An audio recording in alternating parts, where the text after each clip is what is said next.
Salut Mathis, Hous le retour pour le média, le retour de Hous. Reste avec nous, Oussama. Salam alaikum les gars, c'est Hous et aujourd'hui on se retrouve pour le 7e épisode de la saison 3 de La vie de Hous. C'est un film, série qui retrace le quotidien d'un jeune créateur de contenu sans moyens ni contact, mais plein d'envie et ambitieux. Aujourd'hui, ça sera un épisode un peu particulier parce qu'il n'y aura pas que du face caméra narratif, mais il y aura aussi du vlog en direct durant ces 3 jours où il va se passer beaucoup de choses. Avec le temps, je me suis rendu compte que ma vie de créateur fonctionnait par cycle, que généralement durant plusieurs mois il allait rien se passer de fou, que j'allais être dans mon grind et dans mon hustle, dans des périodes où il va pas se passer grand chose, mais où je vais énormément taffer dans l'ombre, écrire, faire des recherches, faire du montage. Et parfois, de temps en temps, il y a des périodes ultra concentrées où il va y avoir tous les plaisirs. Les accréditations, les événements, les castings, les passages à la télé. Et là, on est en plein dans cette période un peu faste. Parce que ce soir, je vais vous emmener avec moi voir la pièce d'un gars à moi. Demain, je vais passer le casting pour les 12 coups de midi. Et lundi, je vais assister à la conférence de presse du PFL Paris. D'ailleurs, ce sera le premier événement auquel j'assiste depuis que je me suis fait un nom dans le monde du MMA grâce à la vidéo sur les maîtres fumiers. Mais bon, avant de vous emmener avec moi dans ce périple, j'ai une bonne nouvelle à vous annoncer. Je serai au Festival de Cannes cette année. C'est pas l'accomplissement du siècle, mais c'est ultra symbolique pour moi. D'autant plus quand on connaît ma péripétie de l'année dernière que j'ai raconté juste ici en vidéo. Mais bon voilà, j'y serai dans le cadre d'un voyage d'études ou, pour les biens d'un blog de mon université, je devrais couvrir le festival, réaliser des interviews, écrire des articles, etc. etc. Donc j'y vais pas à mon compte, mais ça m'empêchera pas de ramener mon propre matériel pour faire du contenu exclusif à la chaîne Hous le Retour. Et sur mon blog perso, je publierai certainement les articles que j'ai également écrits pour le blog de l'université. Au moment où je monte, le premier article a déjà été publié, donc je vous mettrai le lien du site du projet dans la description, et vous trouverez également, comme d'habitude, le lien de mon blog personnel. Mais bon, ça c'est encore loin et on a une pièce à aller voir. Je mets transmis sur le poignet, je mets deux sur le torse. J'ai soudoyé le chien du poignet, c'est pour rentrer ça se corse. Je n'ai fait que toi fait ma voix, mais j'ai les problèmes pour les torses. Je sais qu'elle voudrait tout de moi, mais moi je suis déjà en morceaux. Blessé par le temps, y'a tout qui revient, y'a tout qui repart. Ils sont même pas partis, moi je suis arrivé, et ils m'ont déçu, c'est pas grave. 3 H manque la haze, stack dans maze, j'attends un message. Je suis pas perdu, mais elle m'est presque. Je ressors d'un virage, je ressors. Les gars, vous connaissez votre gars? Bien sûr, à la fin de la scène, on va interviewer le metteur en scène. J'ai percé, Yohan, ça y est. Salam alaikum l'Arbi, Hous le retour pour le retour de Hous. Tu nous as fait une superbe scène. Est-ce que tu peux déjà te présenter et nous dire un peu ce que tu as fait ce soir? Du coup, moi je m'appelle Larbi Gadji, j'ai 25 ans. Je suis comédien, j'en vis pas, mais voilà, je travaille à côté, etc. Et j'essaie de faire ma passion, quoi. Aujourd'hui, on a joué une scène dans le but d'une soirée du Labec. Une scène avec Mike qui parle de l'identité. C'est quoi d'avoir une origine dont on sait pas trop ce que c'est parce que les parents sont divorcés, ou justement de comment s'intégrer. Moi, ce que j'aime bien dans tes projets, c'est celui-ci et notamment un Lides que tu viens de finir la semaine dernière, c'est qu'il y a toujours un côté un peu drôle, un peu burlesque, mais derrière ça cache des vrais problèmes, des problèmes de société auxquels on est confronté tous les jours. Qu'est-ce que tu peux nous dire de plus sur ça, l'importance que tu mets à cette... Déjà, en vrai, en vrai, c'est beaucoup de la chance, dans le sens où des fois les projets te tombent dessus et t'es là au bon moment et ça se passe. Et je pense c'est beaucoup du fait que moi j'ai commencé le théâtre dans une association, et du coup moi quand je faisais du théâtre à mes débuts, je travaillais, je faisais de l'associatif, et du coup j'avais conscience de toutes ces problématiques. C'est pour ça que j'essaie de le mettre dans le théâtre, quoi. Quoi la suite pour toi et où est-ce que tu te vois pour l'instant? La suite, c'est développer les 2 projets dont tu as parlé, l'idée c'est cette scène. C'est de continuer peut-être cette mini-forme que tu as vue aujourd'hui, essayer d'en faire une pièce un peu plus grande. De l'idée, continuer à la tourner dans des endroits où les gens vont pas au théâtre, ou des écoles, les lycées, etc. Et après, voilà, atterrir dans d'autres projets, faire des projets avec des frérots, si c'est possible. Et on essaye de faire ça de faire ce qu'on aime, quoi. On te le souhaite, en tout cas. Si t'as une promo à faire, là, c'est ta carte blanche. Non, franchement, j'ai aucune promo, juste abonnez-vous au frérot. C'est un futur grand. Et il n'y a pas que moi qui le dire. C'est le buffet d'un. C'est pas le. Sans faire de pub. Qu'est-ce que c'est? Caméra. Il est connu lui déjà. Qu'est-ce que... Bah oui, ça beau, il est pas. Comment on fait pour retourner la caméra? Comment Mais c'est archi stylé. Hang. 30 ans, ça découvre la technologie. Ah mais du coup, ouais, c'est des gens qui sont plus au talent. Est-ce qu'on peut faire un...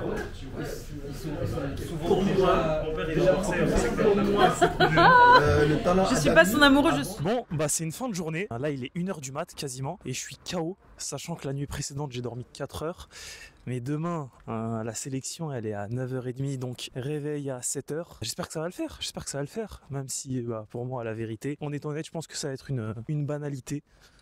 J'ai l'habitude des sélections des jeux télé et je pense que par rapport à la moyenne des gens qui vont y être, j'aurai un niveau supérieur, mais bon, on verra bien et on se reprend demain. Je ressors d'un virage, je suis attaché à des mirages. C'est pas un frère, c'est un hop, il est bizarre. Faut que j'oublie son visage. PLU9 en 3 dimensions, on rêve dans ta mansion. Je leur file une appel à danger, I'm the danger, comme dans Waking Bad. Regarde le ciel, j'ai plus de temps à perdre. Bébé, je suis repensé, mais à perte. J'ai des mots de tête, faut que je m'enferme. Je fais plus grand chose à part fumer la verte. J'ai que mon cœur n'est pas soigné, j'ai même pas trouvé la cause. Je vais mettre un smic sur le poignet, je vais mettre un 9 sur le torse. Je vais mettre un smic sur le poignet, je vais mettre 2 sur le torse. Donc reste avec nous, Oussama. Ouais. Bon bah ma gueule, on est obligé de débriefer tout ça. Avant de vous parler de tous les aboutissants, je vais vous parler de la manière dont ça s'est déroulé. Alors, t'arrives à 9h30, tu rentres dans une salle où il y a une quarantaine de personnes et tu commences par un quiz de culture générale. Donc en fait, t'avais 50 questions sur 10 thèmes différents. Donc t'avais l'art, la gastronomie, l'histoire, le sport, etc.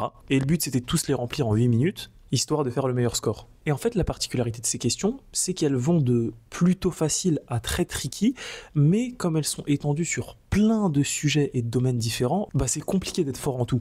Et moi, je suis un peu dégoûté parce qu'au final, je fais que 26 sur 50, ce qui est tout juste la moyenne. Sauf que les copies sont corrigées par les candidats eux-mêmes, donc j'ai reçu la copie d'un autre candidat pour la corriger, et j'ai vu qu'il avait 3. Et qu'aussi, quand le directeur de la sélection a ramassé les copies, il a dit que en moyenne, généralement, les notes allaient de 8 à 12. Donc au final, ça m'a donné confiance. Et ensuite, il y a eu un entretien de personnalité, disons du moins une présentation, où en fait tu vas sur scène devant les 40 personnes et tu as 40 secondes pour te présenter. Les passages étaient aléatoires et devinez qui a été tiré en premier, c'est moi, donc j'ai été obligé d'éteindre. Mais bon, en vrai, on sort le temps qui délibère et moi la vérité, je suis ultra serein en mon karaté. Pour être honnête, pour être vraiment honnête, je me suis pas imaginé une seule seconde de pas être sélectionné. Genre j'avais pas le stress et l'attente de la décision. Et quand on retourne dans la salle, on entend mon blaze. Suite à quoi j'ai eu un entretien personnalisé face caméra qui a duré une dizaine de minutes et durant lequel je me suis bien débrouillé. Donc à partir de maintenant, je suis officieusement dans le roster des 12 coups de midi. Reste plus que la production valide mon profil, mais je pense que ça va le faire. Et là, c'est l'attente d'une date. Mais du coup, pourquoi avoir participé aux 12 coups de midi précisément ? Ça tient en un nom.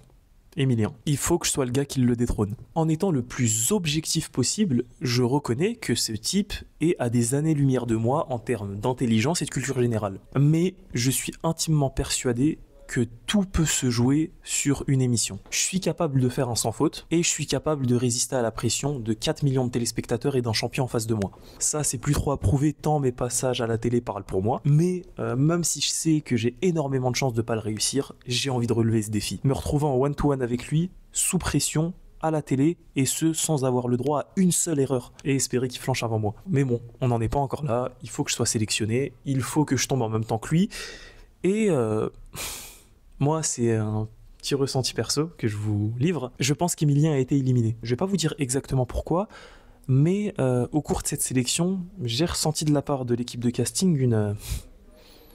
dès qu'on évoquait Emilien, tu sais, ça prenait des pincettes en mode mais on sait pas, tu sais, parce qu'il y a beaucoup de gens qui disaient oui, moi j'ai envie de participer, c'est pour affronter Emilien, etc., etc. Et tu sais, eux direct avec des pincettes, on sait pas s'il sera encore là, tu vois. Après, c'est peut-être juste du bluff, mais moi je sais pas. Tu sais, parfois il y a des choses, c'est très... il y a des propos, tu discernes leur vérité par rapport à leur forme, plus que le propos en lui-même. Et là, je sais pas, comment les personnes le disaient, je sais pas. Moi, mon pari, c'est pour ça qu'aussi je me fais pas trop d'espoir, c'est que pour moi, il est éliminé. Et on verra si mes notions en psychologie de comptoir seront pertinentes s'il est éliminé bientôt. Étant donné que c'est pas du direct, que tout est tourné avec un décalage, et que s'il est déjà éliminé, ça sera dans une émission future. Et il y a un autre paramètre à prendre en compte, c'est que pas plus tard qu'hier, j'ai été sélectionné pour participer à un autre jeu télé. Du moins, j'ai reçu l'appel du casting pour passer les sélections jeudi prochain. C'est un nouveau jeu télé qui va passer sur France Télévisions le temps d'un prime, donc c'est un one-shot qui sera probablement diffusé le week-end en heure de grande écoute. Contrairement aux 12 coups de midi qui, elle, est une émission quotidienne. Le truc qui est drôle, c'est que j'y avais participé de la manière la plus nonchalante possible. C'est d'ailleurs un ami à moi qui m'a envoyé le poste de candidature, comme il savait que je faisais des jeux télé, et moi j'ai répondu en mettant mes coordonnées, et au moment où il fallait remplir les questions un peu plus personnelles, je me suis même pas cassé la tête et je les ai pas remplies et j'ai envoyé. Et il se trouve que la personne chargée de casting, c'est une personne qui m'avait déjà casté sur Tout le monde a son mot à dire, ce qui fait que comme elle connaissait mon profil, elle m'a quand même appelé pour me proposer le jeu. Moi je lui ai expliqué la situation en lui disant que j'étais chaud, mais qu'aujourd'hui je passais les sélections des 12 coups de midi, et en France, faut savoir qu'il y a des législations concernant les jeux télé et le délai entre la participation. Tu peux pas être diffusé dans 2 émissions différentes à moins de 6 mois d'intervalle. Lui m'a dit que cette loi pouvait potentiellement poser problème. Donc là, il y a un monde où je vais devoir trancher entre les 12 coups de midi, qui n'est pas un jeu que j'affectionne particulièrement, mais que je vais faire, on va dire, juste pour le prestige et l'adrénaline, mais avec le risque qu'Emilien ne soit plus là, ou un nouveau jeu télé dont je vais être un des précurseurs et qui sera diffusé avec une grande audience. Donc là, je suis face à un dilemme pour lequel j'ai très peu de clarté, mais je pense que ça va se débloquer dans les prochains jours. Mais moi, je compte garder la surprise. Vous ne saurez pas à quel jeu je participe avant la semaine précédant sa diffusion. Étant donné que le tournage est bien avant la diffusion, quand je passe à la télé, j'aime bien garder le mystère, garder la surprise, faire mes contenus et les balancer juste avant la diffusion pour créer de la hype. Donc pour savoir ce qu'il en est, restez branchés et abonnez-vous. J'ai des plaies qui se collent, ma dépense moins qui se décolle, hop. J'arrête jamais de rappeler, y'aura jamais de comeback. J'suis solo en moi comme Stark, yeah, yeah. J'suis tout seul dans le fer, les lumières derrière, joli son. J'suis tout seul sur l'insert, rien qu'à interfère sur mes ondes, yeah. 10K pour le salaire, elle fait des manières. J'arrive en bavure comme RL9. Un peu de peine, un peu d'amertume. De cas, tu m'as peut-être aperçu. J't'ai à peine vu, j't'ai averti. J'ressors et j'rallume une garette. Ressonnerai comme par ici. J'ressors et remets c'est barré ici. Je mets transmix sur le poignet, je mets 2 sur le torse. J'ai soudoyé le chantier douanier, c'est pour entrer ça se corse. Je n'ai fait que t'as fait ma voix, mais j'ai les problèmes pour les dents. Je sais qu'elle voudrait tout de moi, mais moi j'ai déjà un morceau. Salut Mathis, Hous le retour pour le média, le retour de Hous. Récemment, il y a eu des tractations pour un éventuel combat contre Ibrahim Ibragimov. Beaucoup de personnes dont je fais partie sont sceptiques vis-à-vis de ce match-up concernant son supposé déséquilibre. Qu'est-ce que tu auras à nous répondre? Bonjour à toi, Mousse. Bonjour à vous tous. Le réel déséquilibre, en fait, il n'y en a pas. C'est un combat vraiment 50-50. Et je le comprends parce que c'est un Dagestanais, il se rase la moustache, il a la coupe au bol. Il s'entraîne avec un peu dans l'école de Kabylie, mais les gens ont peur. Mais en vrai, de vrai, faut arrêter d'avoir peur des Dagestanais. C'est des becs. Faut juste lutter avec eux, c'est tout. Et ça t'inquiète pas qu'il ait 2 fois plus de combats professionnels que toi? J'ai 2 fois plus de combats amateurs que lui. En fait, j'ai une expérience dans la compétition, je crois, j'ai le double de lui. C'est les 5 minutes et je veux les performances qu'il a faites, t'as vu, ça manquait pas trop de fou. Du coup, franchement, j'ai toujours été important pour tout le monde et si c'est lui, t'as vu, lui et bon, on s'est parlé en privé, il est d'accord, je suis d'accord, on attend juste dans ma boîte mail. Donc il y a beaucoup de chances qu'on te voit contre lui le 24 mai prochain. Beaucoup de chance si James Tears, etc. ils font le nécessaire, ils le savent, je leur ai parlé tout à l'heure, envoyez-moi Ibrahimov, il n'y a pas de souci.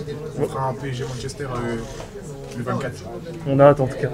Bon bah les gars, c'est déjà la fin de ce week-end et de cette vidéo. Mais avant de se quitter, j'ai quand même envie de rappeler quelque chose. C'est que les créateurs de contenu, dont moi, ne filmons et ne montrons que ce que nous avons envie de montrer. Comme je l'ai sous-entendu dans l'intro, je n'ai pas filmé 3 jours aléatoires qui sont représentatifs de mon quotidien. Si j'en ai fait une vidéo, c'est probablement parce que ça a été les 3 jours consécutifs les plus chargés de mon année. Au quotidien, je n'ai pas moins d'obligations, d'actions routinières ou de problèmes qu'un autre, mais le jeu des réseaux et de la création veut que je monte de l'insolite pour attirer du monde sur mes autres projets et, à terme, espérer réussir à en vivre. Donc vous laissez pas berner par l'aspect good vibe et successful de cette vidéo. Parce que si je suis le plus honnête au monde, les privilèges comme ça ne me rendent pas foncièrement meilleur et ne bouleversent pas durablement ma vie. Une fois que l'événement est passé, il est aussi vite oublié, et plutôt que de penser au précédent, je vais juste attendre impatiemment le suivant, qui m'apportera du plaisir sur le moment mais qui ne réglera pas mes soucis. Et du coup, en y repensant, je pense que c'est une des raisons pour lesquelles j'immortalise tous ces moments, étant donné qu'ils ne laissent aucune marque physique ou psychologique.